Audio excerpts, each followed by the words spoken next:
இப்போ நம்ம 14th சம்மில் பார்க்குறோம். என்ன கொடுத்துருக்காங்கன்னா when 60 is subtracted from 60% of a number, அதாவது ஒரு எண்ணிலேருந்து 60% கழிச்சா அது கொடுக்குது 60. அப்படின்னா அந்த எண் என்ன அப்படி கேட்டிருக்காங்க. ஓகே, அப்போ வந்து நம்ம என்ன எழுதி வேணும்னா அந்த நம்பரில் எடுத்த நம்பர் எக்ஸ்னு எடுத்துக்கிறோம். அப்போ எக்ஸ்லேருந்து 60% ஆஃப் எக்ஸ், அதாவது 60/100 கழித்தோம் அப்படின்னா 60.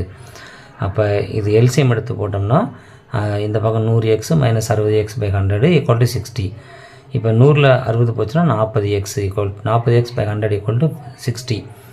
அப்போ 40x = 60 × 100. இந்த 100 அங்கே போய் மல்டிப்ளை ஆகிடுது. அடுத்தாப்பில் அப்போ x = அந்த 40 அங்கே கொண்டு கட் பண்ணோம் அப்படின்னா 3 × 50 கிடைக்கும், 150. அப்போ அந்த எண் என்ன அப்படின்னா 150. தேங்க்யூ.